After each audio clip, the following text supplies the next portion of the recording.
Hello everyone and welcome to the captain. So यार, ये जो फ्रस्ट्रेशन है ना, मतलब करंट कॉलेज के अंदर हम पहुंच तो गए हैं, बट अभी भी मन को वो तसल्ली नहीं मिल रही है। ऐसा लग रहा है कि सर ये दिल मांगे मोर अभी, मतलब यहाँ मैं पहुंच तो गया हूँ सर, बट जो मैंने एक्सपेक्ट किया था ना वो चीज़ें यहाँ नहीं मिली है। और मुझे लगता है कि अगर मैं थोड़ी सी मेहनत और कर लूँ तो वो जो ड्रीम कॉलेज मैंने जिसका सपना देखा है मैं वहाँ पहुँच जाऊँगा। तो यार, आपको किन सिनेरियो के अंदर किन बातों को ध्यान रख के कॉलेज को अपग्रेड करना चाहिए और किन सिनेरियो के अंदर अपग्रेड नहीं करना चाहिए, वो सारी बात आज मैं डिस्कस करने वाला हूं। और ये फ्रस्ट्रेशन अगर हो भी रही है तो पहले कारण खोजने की कोशिश करेंगे कि फ्रस्ट्रेशन हो क्यों रही है, फिर उसके बाद उसकी सॉल्यूशन की बात करूंगा। तो यार, बिना समय वेस्ट किए सबसे पहले अगर मैं आप लोगों से डिस्कस करूं कि बेटा अगर आप अपग्रेड करने का सोच भी रहे हो तो ये अपग्रेड आपको किन सिनेरियो के अंदर करना चाहिए। यार देखो, अगर मैं आपसे बात करूं टीयर 1 कॉलेजेस की, जो कि हमारा जो हो जाएगा SSCBS हो जाएगा, ठीक है। मैनेजमेंट बच्चों की मैं बात कर रहा हूं यहाँ पे, ठीक है। हमारा SRCC हो जाएगा, ठीक है। उसके बाद हमारा IIM इंदौर हो जाएगा। इनको मैं टीयर 1 कॉलेजेस के अंदर लिस्ट के अंदर रखता हूँ, ठीक है। टीयर 2 कॉलेजेस जो कि नो डाउट अच्छे हैं, मैं ये नहीं कह रहा कि टीयर 2 कॉलेजेस हैं तो वहां से आपको उतना अच्छा प्लेसमेंट नहीं मिलेगा। भाई बहुत अच्छा प्लेसमेंट देखने को मिलता है, करियर बिल्कुल वेल सेटल्ड आपका रहता है टीयर 2 कॉलेज के अंदर भी। टीयर 2 कॉलेज मेरे कौन से हो गए, जैसे बेटा आपका हो गया हंसराज, ठीक है। आपका हो गया क्राइस्ट यूनिवर्सिटी भी मैं इसी के अंदर डालूंगा, ठीक है। देन उसके बाद मैं आपका जो है आपका हिंदू डाल दूंगा, ठीक है। मैं आपका किरोड़ीमल कॉलेज डाल दूंगा। तो ये जो कॉलेजेस है ये मैं टीयर 2 कॉलेज के अंदर आप लोगों का जो डालूंगा, मैं आपका NM कॉलेज के अंदर डालूंगा, ठीक है। देन उसके बाद मैं आपका मीठी बाई इसके अंदर डालूंगा, ठीक है। तो ये मेरे टीयर 2 कॉलेजेस कुछ हो गए। उसके बाद मैं अगर मैं ध्यान रखूँ तो मैं आपका NMIMS भी इसके अंदर डालूंगा। ये सब मेरे टीयर 2 कॉलेज हो गए। अब अगर आपको ये लग रहा है कि सर आप जो है अगले साल तैयार हो वापस से एंट्रेंस देने के लिए, और इन किसी भी कॉलेज के अंदर ध्यान रखना, इस किसी भी कॉलेज के अंदर से आप इस तीनों में से किसी भी एक कॉलेज के अंदर अगर लैंड कर जाते हो तो भाई डेफिनेटली अपग्रेड मार देना। इस केस के अंदर तो हरा टिक है मेरी तरफ से कि भाई बिल्कुल अपग्रेड मार देना। बस एक बात ध्यान रखना कि IIM इंदौर अगर आपका मिलता है तो क्या आपके फाइनेंसेस आपको अलाउ कर रहे हैं या नहीं कर रहे।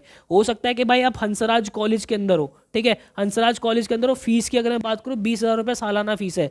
यहाँ पे मेरे भाई लगभग लगभग जो है 20 से 25 लाख रुपए आपकी 4-5 साल की जो है वो लग जाएंगे, इनफैक्ट ज़्यादा ही लग जाएगा। तो आप यहाँ देखो, यहाँ आपकी ग्रेजुएशन जो है वो लगभग 60-70 हज़ार रुपए के अंदर पूरी ढंग से हो जाएगी, और यहाँ पे आपकी 5 साल की जो फीस पड़ेगी 20-25 लाख रुपए पड़ेगी। तो यहाँ पे जब आप अपना प्लेसमेंट निकालोगे, अगर मैं प्लेसमेंट की बात करूँ इन कॉलेज की भी, तो आराम से 36.5 लाख रुपए पर एनम की प्लेसमेंट लग जाती है। तो फाइनेंसिस वगैरह का ब्रैकेट थोड़ा सा ध्यान में रखना।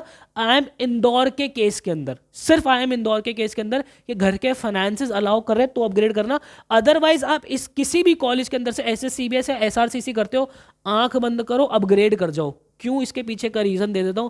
अपॉर्चुनिटीज मेरे भाई, ये जब आप इन कॉलेजेस से पास आउट होते हो ना भाई, ये जो टैग आपके साथ रहता है ये लाइफ टाइम साथ रहता है। ध्यान रखना, ये हमेशा लाइफ टाइम आप लोगों के साथ रहेगा। इनफैक्ट जब आप कॉर्पोरेट वर्ल्ड के अंदर घुसोगे या कोई स्टार्टअप करने का प्लान करोगे, वहां पे जब भी आप कहीं स्विच मारोगे ना भाई, अगर आप जॉब्स के अंदर हो स्विच तो मारोगे, ठीक है, लाइफ का पार्ट है भाई, सब स्विच मारते हैं। तो जब आप स्विच मारोगे तो आपका रिज्यूमे जो है ना उसके अंदर वजन होगा कि भाई सुखदेव का पढ़ा हुआ है बंदा, भाई SRCC का पढ़ा हुआ है बंदा, भाई इंदौर से इसने अपना सब कुछ किया हुआ है। तो भाई साहब इन कॉलेजों का वेट बहुत अलग आता है, आपको प्रेफरेंस थोड़ी सी अलग मिल जाती है। इनफैक्ट स्टार्टअप भी करोगे ना तो वहां पे जब टैग के अंदर इन कॉलेजेस के टैग लिखे होंगे तो भाई साहब फंडिंग मिलने में भी बड़ा आसान हो जाता है। इनके एलुमनाई नेटवर्क इतने अच्छे होते हैं, समझ रहे हो, एलुमनाई के नेटवर्क इतने अच्छे, अपॉर्चुनिटीज बहुत अच्छी है। तो इसलिए अगर यहां से यहां स्विच हो रहे हो, आंख मीच के कर जाओ मेरे भाई। किस सिनेरियो के अंदर नहीं करना, तो वो मैं लाल पेन से लिखना चाहूंगा मेरे भाई। आपको लग रहा है कि भाई आप क्राइस्ट यूनिवर्सिटी से हंसराज के अंदर आ गए हो, मत करना, कोई फायदा एसच नहीं होने वाला है आपको। हाँ, बट अगर आप इस टर्म्स के अंदर फाइनेंसेस अगर आप देखोगे, देखो अगर मैं क्राइस्ट की फीस की बात करता हूँ, सिर्फ और सिर्फ क्राइस्ट की अगर मैं आपसे फीस की बात करता हूँ, तो मेरे भाई क्राइस्ट यूनिवर्सिटी की आपकी 4 साल की फीस जो है लगभग 16-17 लाख रुपए पड़ जाएगी अकोमोडेशन मिला के। अगर आप उस केस के अंदर जो है क्राइस्ट यूनिवर्सिटी से हंसराज आते हो या हिंदू आते हो या किरोड़ीमल आते हो तो डेफिनेटली आप आ सकते हो। क्यों? क्योंकि पैसा बचा लोगे और क्योंकि यहाँ पे इन सब की ऑलमोस्ट ऑलमोस्ट प्लस प्लेसमेंट जो है वो बराबर ही बराबर है, तो क्यों इतना इन्वेस्ट करें हम अपना पैसा। बात है समझ में, ये एक स्मार्ट मूव हो सकता है आप लोगों का। बट अगर आपको ये लग रहा है कि भाई बेटा आप जो है पहले हिंदू के अंदर हो, अब आप हंसराज के अंदर आ गए, सॉरी मैंने रबड़ ले लिया यहाँ पे जरा, आप जो है पहले हिंदू के अंदर थे, अब आप हंसराज में आ गए, या आप हंसराज के अंदर थे आप हिंदू के अंदर चले गए, किरोड़ीमल से आप जो है हिंदू के अंदर आ गए, या फिर इसके अंदर अगर मैं वेंकी कॉलेज भी डाल देता हूँ, वेंकी से आप किरोड़ीमल के अंदर आ जाए, तो ये कुछ एक स्मार्ट अप्रोच नहीं होगी आपका, एक स्मार्ट मूव नहीं होगा आपका, क्योंकि यहाँ पे आपकी इन्वेस्टमेंट भी उतनी ही है और इसका रिटर्न जो आपको मिलने वाला है इन टर्म्स ऑफ प्लेसमेंट्स वो भी इतना ही है, तो क्यों एक साल खराब करो। बस क्राइस्ट यूनिवर्सिटी को ध्यान रखना कि हाँ भाई फाइनेंसिस थोड़े से ज़्यादा है, एनएमआईएमएस के देख लेना कि हाँ भाई फाइनेंसिस थोड़े से ज़्यादा लग रहे हैं, ऐसे कॉलेज की बाद अगर हम जो है केएमसी अगर हंसराज की तरफ आ जाते हैं तो थोड़ी सी राहत तो मिल जाएगी भाई, उस केस में अपग्रेड कर जाना। बाकी अगर आपको लगता है कि भाई केएमसी से हिंदू ही आ पा रहे हैं, तो मैं पर्सनली आपको एक चीज़ रिकमेंड करूंगा बालक, कि उस केस के अंदर अपने स्किल्स पे काम करना शुरू कर देना। मैं ये नहीं कह रहा कि आप एफर्ट ना मारो, इस साल जम के एफर्ट और मार दो बेटा, आपके पास तो चिंताएं थोड़ी सी और कम होंगी, क्यों, क्योंकि आपको वो लड़ाई थोड़ी ना लड़नी है, वो बोर्ड्स का प्रेशर तो है नहीं भाई, आपके सेमेस्टर एग्जाम है जनवरी फरवरी के अंदर वो खत्म हो जाते हैं, उसके बाद पूरा मार्च अप्रैल आपके पास है, मई का मिड है, सीयूईटी अगर आप लोग दोगे तो उसके बाद आपके पास मतलब ये लगा लो एग्जाम्स के बाद भी आपके पास 2.5 महीना बहुत इजीली और बिना किसी चिंता के, वो भी ठीक है, कॉलेज जाते हो, देखो ड्यू के अंदर कॉलेज जाना ना जाना ऑलमोस्ट एक बराबर, आपको पता है सेमेस्टर के अंदर जो है लास्ट में ही पढ़ाई हो रही होती है, तो मेरे भाई आपको एफर्ट मारना है बिल्कुल यहाँ पे, और अगर यहाँ पे वापस यहीं आके अटक जाते हो तो अपग्रेड मत लेना, उस केस में अपनी स्किल पे काम करना शुरू कर देना, ठीक है, बात है समझ में। तो ये एक बहुत स्मार्ट अप्रोच होगी, मैं बार बार कह रहा हूं, ये जो टैग है ये बहुत ही ज्यादा जो है आपको हेल्प करेगा। अब बात कर लेता हूं बेटा आप लोगों की फ्रस्ट्रेशन, कि ये एक्चुअल में फ्रस्ट्रेशन होती क्यों है। यार देखो मैं एक बात बताता हूं, हमें ना कभी भी चीजें हमारे हिसाब से नहीं मिलती जिंदगी के अंदर।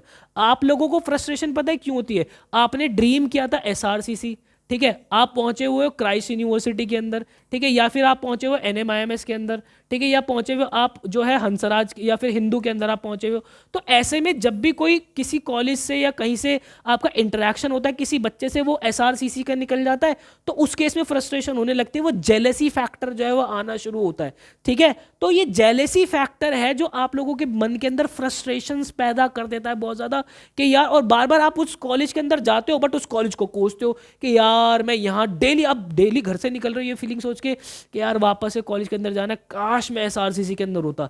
ये फ्रस्ट्रेशन पैदा करती है, वो कॉलेज फ्रस्ट्रेशन पैदा नहीं कर रहा।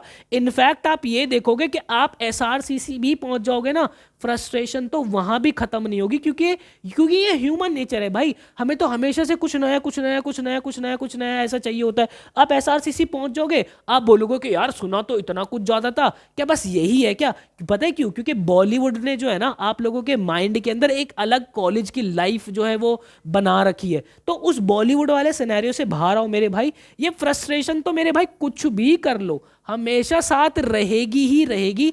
अब इसका सॉल्यूशन पता है क्या है, इसका सॉल्यूशन बस ये है कि हाँ बेटा, हमने जो है पिछले साल जब हम 12वीं क्लास के अंदर थे, हमने बहुत अच्छे से एफर्ट मारा था, और मेरे भाई आप इन कॉलेज के अंदर अगर पहुंचे हो ना, इन कॉलेजेस के अंदर अगर आप टीयर 2 कॉलेज के अंदर भी पहुंचे हो, तो कुछ उखाड़ा है तुमने जिंदगी के अंदर, ध्यान रखना तुमने उखाड़ा, तुम काबिल हो, क्योंकि बहुत से बच्चे यहां भी नहीं पहुंच पाते, बस वही है थोड़ी सी भूख हमें ज्यादा है, ठीक है। तो यहां से यहां हम अपग्रेड करेंगे, तो मेरे भाई ये फ्रस्ट्रेशन तो आप टीयर 1 कॉलेज में आ जाओ, वहां भी रहेगी, असाइनमेंट्स प्रोजेक्ट आप देखोगे कि हर बच्चा कुछ ना कुछ अलग अलग करे, तो भी आपकी लाइफ में फ्रस्ट्रेशन रहेगी। तो बस थोड़ा सा तसल्ली रखना, खुद को ये बोलना कि हाँ सर, हमने जो है लास्ट ईयर प्रॉपर पूरा एफर्ट मारा था, यहां तक पहुंचे, एक एफर्ट और मार के देख लेते, क्या पता हम अपने ड्रीम कॉलेज तक पहुंच जाएंगे तो बहुत बच्चा, बहुत ही अच्छा, नहीं तो ईश्वर ने जो हमें दिया है सुख शांति से उसको अपनाकर खुद पे काम करना शुरू करेंगे, क्योंकि अब आप जो आगे सेकंड ईयर के अंदर आ जाओगे, और सेकंड ईयर आपके पास 1 साल होगा भाई खुद को टटोलने का, खुद के ऊपर अच्छे से काम करने का, खुद को निखारने का। क्यों, क्योंकि इसके बाद आपके प्लेसमेंट्स आगे जो है वो शुरू होने ही है। तो आई होप मेरे भाई आपको क्लैरिटी मिली होगी। बाकी आप चाहते हो कि लास्ट एफर्ट बहुत अच्छा मार दे, बिल्कुल जो है जी तोड़ मेहनत कर दे, तो मेरे भाई आप एडू कैप्टन कि प्रीमियम कोर्स आगाज 2.0 आगाज 3.0 बैच के अंदर जो है एनरोल कर सकते हो। आपको गूगल पे क्या लिखना, आपको लिखना study.educaptain.in। इस वेबसाइट पर जो है आप पहुंच जाओगे। मैं आपको ना एक नंबर दे रहा हूँ, आपको स्टिल कोई डाउट होता है ना बैच से रिलेटेड, आप इस नंबर पे जो है भाई आप व्हाट्सएप ड्रॉप कर सकते हो। और मैं आपको बात बता दूं मेरे भाई, आगाज 3.0 बैच जो है हमारा, वो विद इन 3 days के अंदर हम क्लोज कर देंगे। इसके बाद हम एनरोलमेंट्स नहीं लेंगे, क्योंकि हम लिमिटेड बच्चे को ही पढ़ाना पसंद करते हैं। आप अगर हमारे रिजल्ट्स उठा के देखोगे, ऑल इंडिया रैंक 1 न जाने कितने बच्चों के 100% और अप्रोक्सीमेटली 600 बच्चा अपने ड्रीम कॉलेज तक हमने पहुंचाया है।